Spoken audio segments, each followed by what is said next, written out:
Hollywood's brightest actors flinched after laughing at Don Rickles. He was a man with sharp ideas, quick-witted jokes, and even sharper memories. Not everyone was forgiving of him when he burned them all. Some of the biggest stars in comedy are said to have left with wounded egos, silent animosity, and unresolved business behind the standing ovations and laughter. Then what actually happened when the cameras stopped? And which comedy icons were unimaginably roasted by Don Rickles? Who laughed, who pretended to laugh, and who never let it go will surprise you. The development of Don Rickles was not always the well-known comedian he is today. Actually, comedy had very little to do with his early forays into show business. He spent years trying out for significant parts in movies and TV shows after receiving training as a dramatic actor. However, possibilities were not materializing despite his talent. He was frequently overlooked by casting agents. And by the early 1950s, it was obvious that he needed to change course if he was to remain in the industry. And he started experimenting with stand-up comedy to earn a living in New York and Miami nightclubs, which is where he made the change rather than the stage or the cinema. Rickles quickly realized, however, that he was not a good fit for planned jokes. His decision to reply to hecklers in the audience with spontaneous comebacks that generated a lot of laughter rather than with annoyance marked a sea change. His unvarnished, unplanned insulting manner became his signature, and it was effective.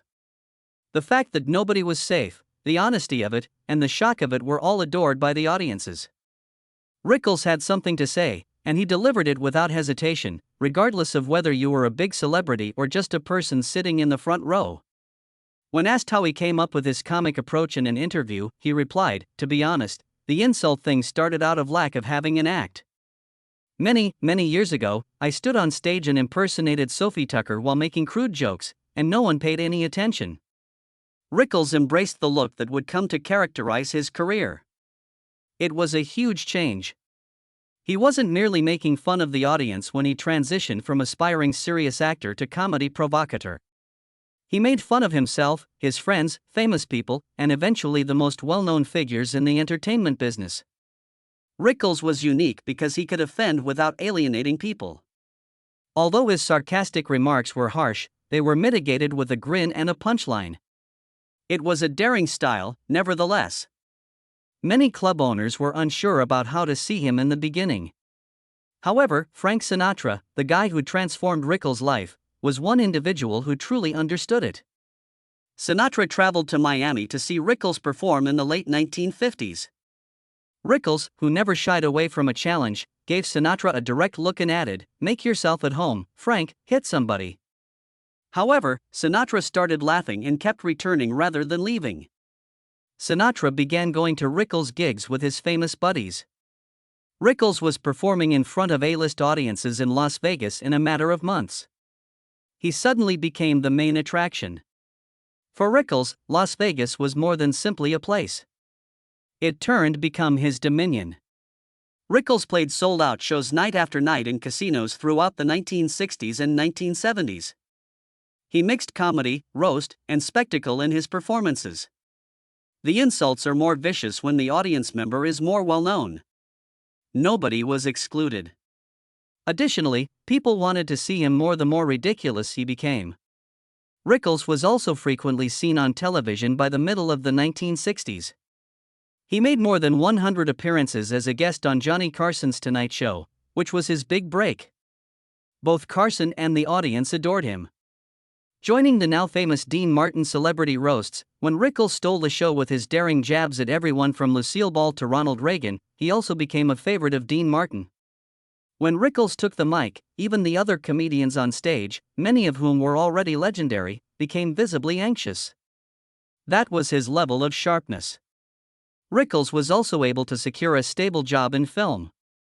His first significant part was in the 1958 submarine drama Run Silent, Run Deep, which starred Burt Lancaster and Clark Gable. Rickles stood out despite the role's seriousness. Later, he co-starred with Clint Eastwood in the 1970 war comedy Kelly's Heroes. A few decades later, he starred in Martin Scorsese's criminal epic Casino. When he portrayed Billy Sherbert, a real-life casino CEO, in a fictional role. The part revealed a different side of Rickles and served as a reminder that he was still a skilled actor despite his wisecracks. But even after decades of popularity, Rickles didn't win any significant honors until he was very old. Actually, he didn't win his first primetime Emmy until HBO's Mr. Warmth, The Don Rickles Project, a documentary that documented his legacy and brilliance. Brought acknowledgement as one of the real pioneers of humor. However, Rickles' ascent wasn't without challenges. He had a lot of rejection in his early years. Furthermore, his distinct form of insult comedy had repercussions and controversies even after he rose to fame. Some criticized him for being out of date, insulting, or even dangerous, while others viewed him as a legend. Additionally, Rickles frequently had to deal with a culture that didn't necessarily accept the shock value humor that he had helped establish. In addition to his sharp-tongued demeanor and sold-out performances, Rickles was renowned for having strong opinions. Not all of his fellow comedians were exempt from his anger, either. Rickles has criticized or outright loathed a number of names over the years, either in public or privately. And you'll be shocked by some of these names. Don Rickles' contentious side. Don Rickles was more than just a showman. Long before concepts like political correctness and cancel culture became popular, he based his entire performance on them. On stage, Rickles was saying things that would cause even today's shock comics to pause. But he didn't apologize for it, that was just his manner. In one set, he stood on stage and attacked nationality, status, gender, race, and religion. And people continued to chuckle for some reason. They flocked to casinos, purchased tickets, and asked him to roast some of the world's most influential people. His comedy was based on the idea that nobody or anything was off limits. This included complete strangers in the audience as well as politicians and celebrities. Regardless of their color or social standing, he would single someone out in the crowd and make fun of them. Indeed, at most, some of his remarks might be characterized as racially inappropriate. He declared, "I love the Italian people," in one of his more notorious statements. They consume spaghetti, swell up, and quickly perish. This remark was offensive, cliched, and precisely the type of content that made nightclub patrons laugh out loud. He ridiculed more than only the Italian race, though. Being Jewish himself, Rickles frequently made derogatory remarks about his race. He said that insulting everyone was the key. It didn't feel personal that way. Rickles consistently asserted that his intention was absurdity rather than malice. He tended toward stereotypes because making fun of them so publicly made them seem absurd, not because he thought they were true. It was his method of employing humor to ease social tension. Not everyone was laughing, though.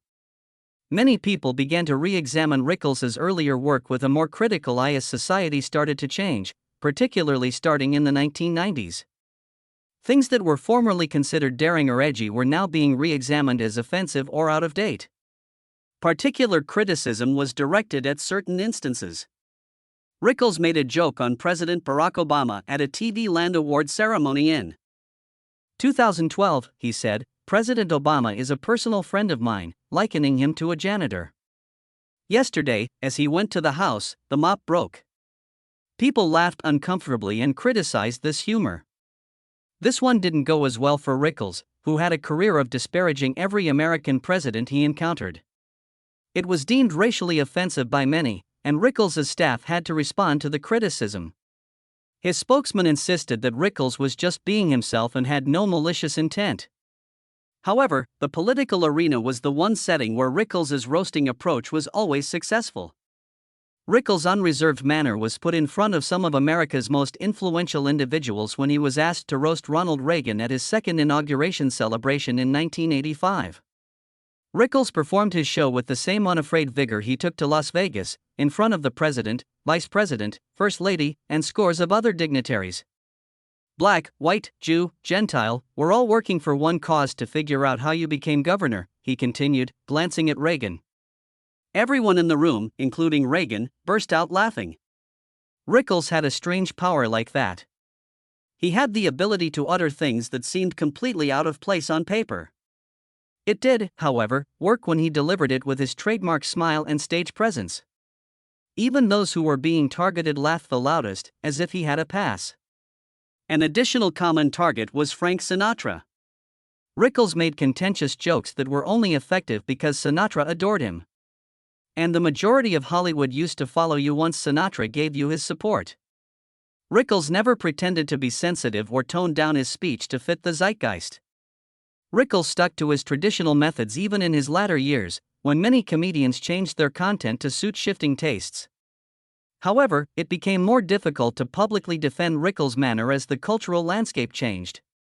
Some comedians questioned the long-term effects of jokes that perpetuate stereotypes and slurs, while many others hailed him as a trailblazer who pushed the frontiers of comedy.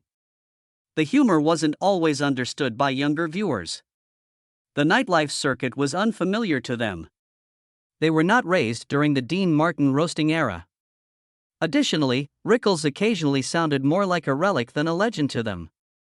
However, Rickles rarely lost the respect of his colleagues, even while he was embroiled in trouble. He was commended by comedians such as Chris Rock, Jimmy Kimmel, and Jerry Seinfeld for his courage, timing, and ability to make fun of people while maintaining a sense of joy. It was always jokes to Rickles. However, those gags can have a greater impact on the audience than intended. For decades, he walked a fine line between comedy and controversy, yet he never once strayed. Although he angered a lot of people, not all of his insults were hateful. Some were actually light-hearted and only intended to elicit a response. It should come as no surprise that Rickles frequently made derogatory jokes about his fellow comedians. Johnny Carson, a comedian, in particular, shared a right. One of the most well-known friendships in late-night television history was formed between Don Rickles and Johnny Carson. It was based on respect, humor, and the occasional friction that existed behind the scenes. Rickles made over 100 appearances on Johnny Carson's Tonight Show, frequently without warning and occasionally even interfering with other guests' interviews. Carson embraced it wholeheartedly. Additionally, he provided Rickles with a platform that few others could match, enabling him to transform tense banter and casual barbs into television gold. They had a distinct humorous beat. For the sake of the comedy, Carson played the amused straight man who let the insults fall off his shoulders, while Rickles played the pushy joker. However, not every interaction between them was meticulously planned. Rickles appeared as a guest star on The Tonight Show with Bob Newhart in 1976 when Carson was out for the evening. Carson's cherished cigarette box was inadvertently broken on the host's desk during the broadcast. After returning and seeing the damage, Carson crossed the NBC studio lot, stormed into Rickles' sitcom taping, and confronted him on camera. Replayed for decades as a prime example of unscripted television and real chemistry, the scene became part of late-night history. Even though they were laughing, there were reports that their relationship wasn't always friendly.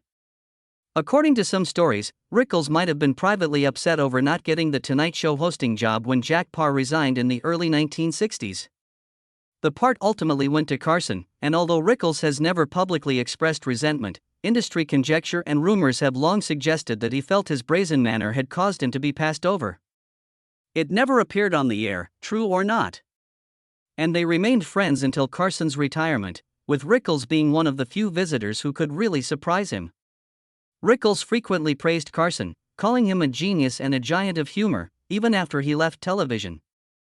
However, the late-night scene entered a new period as Carson left the stage, and Rickles found himself in a new rhythm with Jay Leno, the comedian who allegedly replaced Carson. Don Rickles continued to be a regular guest on The Tonight Show after Jay Leno took over in 1992, but their relationship never truly reflected the easygoing relationship Rickles had with Johnny Carson. Even while he continued to make frequent appearances on the show, the tone had changed significantly. Rickles frequently made fun of Leno in public by making fun of his delivery, his hairstyle, and even the occasion when he made Rickles wait backstage. Rickles once made the sarcastic remark that he felt forgotten as the younger guests were given priority, and that he was imprisoned in the green room like a prisoner.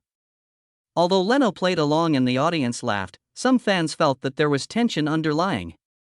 Rickles never shied away from criticizing what he saw as The Tonight Show's more corporate or sanitized version under Leno's direction, but Leno remained composed throughout. Rickles was able to dominate parts with his crazy energy because of Carson's looseness and spontaneity, but Leno's more structured style didn't always allow Rickles the same freedom. This change was observed by certain critics and ardent Carson-era admirers. To them, the warmth was vanished, but the laughter remained. Sometimes, in passing, sometimes with a sarcastic tone, Rickles mentioned how things had changed since Carson's time. Although it wasn't that Rickles didn't like Leno, it was evident that the romance of late night as Rickles had experienced had diminished. The rhythm seemed a little strange, even if he was still a popular guest. For his part, Leno never objected in public. He appeared to understand that Rickles was from a different time, when there were fewer filters and more unadulterated energy, and he let the jokes go unanswered. Up to Rickles' latter years, the two kept making appearances together. Despite Rickles' scathing on-air jabs, Leno frequently praised him as a legend. It was evident that The Tonight Show was no longer Rickles' playground, even if he continued to appear on Leno's show. Additionally, things weren't always amicable when he ran into other well-known comedians whose approaches directly conflicted with his. Bob Hope. Bob Hope and Don Rickles used different approaches, yet they both used the same comedic stages. By the time Rickles started to gain popularity in the comedy industry, Bob Hope was already a well-known figure in American entertainment, renowned for his politically humorous and meticulously planned monologues. Hope had a refined, well-managed style that was designed to appeal to a broad audience. Rickles, however, lived on confrontation, disorder, and spontaneity. And that disparity was never more apparent than during the celebrity roasts of Dean Martin. Rickles made the most of the roast by attacking Hope's meticulously maintained public image. He made fun of Hope's outdated humor, dependence on cue cards, and incessant craving for acceptance. Despite their relentlessness, Hope had to laugh at the hilarious precision of the digs. Rickles was given carte blanche by the hosts, and Hope, like all the other guests, was forced to sit and take it. These episodes were notable because of Rickles' audacious pursuit of a man that many in Hollywood held in high regard. Rickles didn't think twice about openly challenging Hope, but he rarely did. Hope reminded him of the safe, controlled, and highly filtered comedy of the past. However, Rickles' whole act was based on defying that expectation. As a result, his insults to Hope frequently seemed like a real-time generational argument. It's interesting to note that Rickles wasn't the only late-night regular who had doubts about Hope. According to reports, Johnny Carson, who had taken over the late-night comic tradition, was just as frustrated as Rickles. Carson reportedly didn't appreciate Hope's frequent appearances on The Tonight Show, particularly because Hope insisted on pre-writing everything, even Carson's own answers. That defied Carson's inclination toward improvisation, and Rickles, who flourished on the spontaneous, probably felt the same way. However, Rickles didn't save his jokes for traditional males when it came to making fun of them. As a matter of fact, his firepower was equal to that of women with keen tongues. Rivers, Joan. Despite having more in common than either would acknowledge, Don Rickles and Joan Rivers were in the same social circles for decades, and their on-air interactions were frequently abrasive. In a room full of stars, both were unfiltered, quick-witted, and unavoidable. Things rarely remained civil when the two appeared together on chat shows. Rickles might criticize Rivers' voice, attractiveness, or her infamously high frequency of plastic surgery. Never content to remain silent, Rivers retaliated immediately, frequently making fun of Rickles' advanced age, fashion sense, or antiquated hairstyle. Their back-and-forth dynamic was so distinctive because it didn't seem manufactured. Neither of them held back, and the banter was quick and scathing. Because it felt like witnessing two comedians compete in real time without a script or safety net, audiences adored it. There was no confirmed personal feud between the two, despite their frequent jabs. Both comedians understood the importance of having someone equally as witty on the other side of the table and respected one another's position in the business. Although Rickles frequently made fun of women in his humor, which eventually attracted criticism, Rivers was one of the few comedians who could match his venom and speed. She threw back his comments, frequently louder, rather than simply taking them. Their rivalry was not so much personal as it was theatrical. And both utilized it to support performances that kept viewers interested. In many respects, they were mirror images of one another. Comics from the past who said the unthinkable made people laugh because they were uncomfortable and never changed their style to win over the public.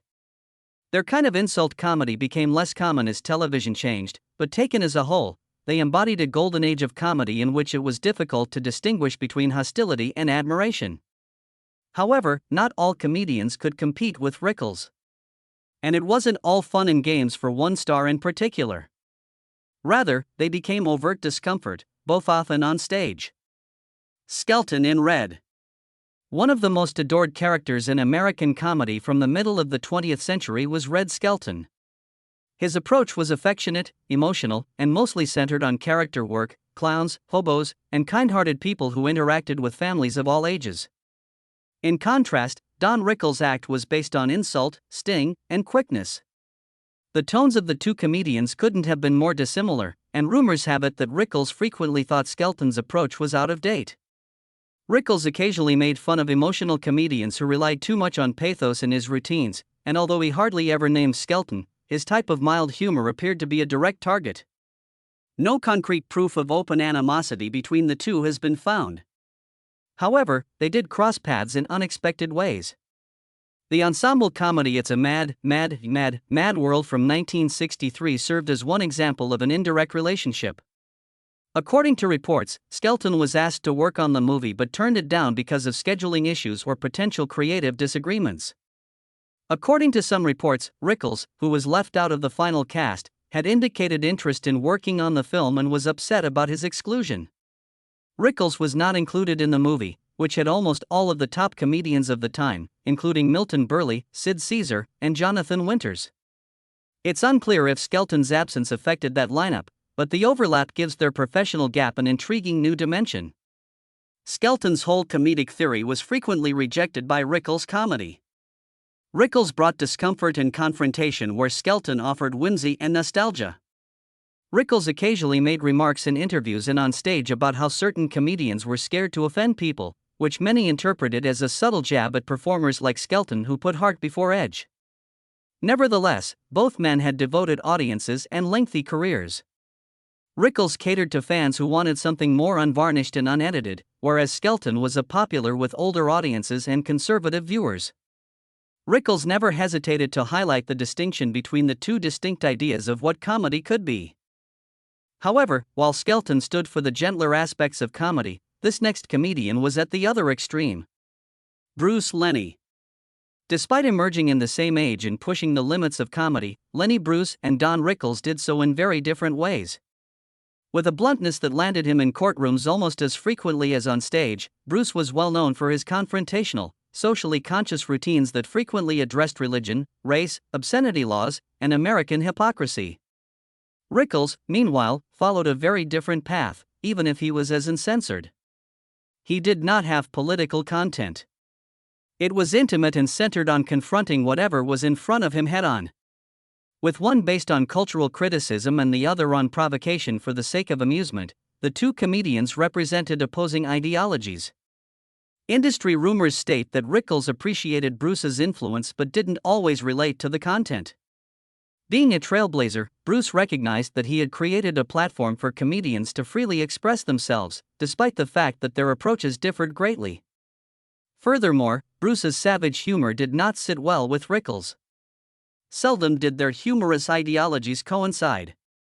Bruce would frequently go for extended periods of time without a joke in sight, breaking taboos and analyzing systemic issues. However, Rickles wanted to be laughed at every 10 seconds. His aim was to control a room, not to elicit thought. Throw folks off their feet and make them chuckle despite themselves. Rickles was the heckler in the back of the class, if Bruce was the lecturer. It's evident to fans that Rickles avoided the humorous activism Bruce personified. He refrained from making political remarks or tirades. He may have done so on purpose to completely escape serious conversation with his conduct. Rickles kept in his lane because he knew it. He stuck to insult-driven pandemonium that worked in clubs, casinos, and TV studios, leaving the legal battles to Bruce. Nevertheless, their concurrent ascent had distinct effects on the comedy scene. Bruce stretched the limits of acceptable speech. Rickles challenged the way it could be expressed. Stern, Howard. Don Rickles had solidified his reputation as a comedic legend by the 1990s, but not everyone was won over. Howard Stern was an obvious example. bold, unrestrained radio agitator who dominated the shock jock scene and specialized in criticizing others, especially his predecessors in the comedy industry. During several radio episodes, Stern allegedly attacked Rickles several times, calling his manner out of date and unfunny. Stern's criticism was blunt.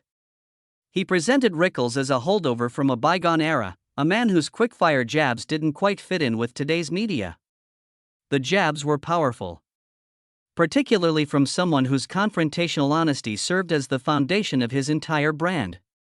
Since that wasn't his way, Rickles never openly retaliated against Stern. However, there was a lot of conjecture among fans and insiders that Rickles wasn't overly delighted with Stern's jabs. Despite his theatrical bluster, Rickles appreciated show business customs.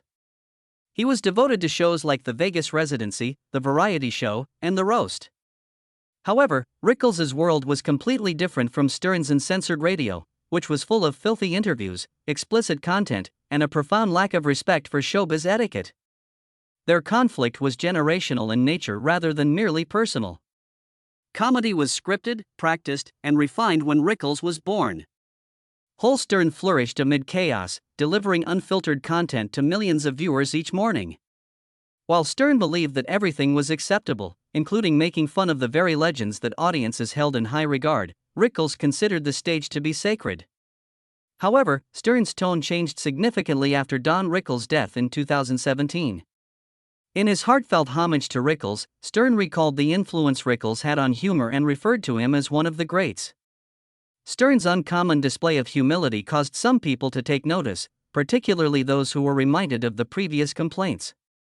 Stern's shift in tone revealed a lot about Rickles' legacy, whether it was sincere adoration or a respectful acknowledgement to a fallen legend. Even the most vocal critics were aware when they were under a giant's shadow. Even if Rickles didn't respond to every attack, his silence was just as powerful as any retort. Ultimately, even his detractors were unable to ignore the influence he had on the comedy industry. Did you enjoy the humor of Don Rickles? Leave your responses in the space provided for comments below. Please remember to like this video, subscribe to our channel for future updates, and click on the next video that appears on your screen if you liked this one.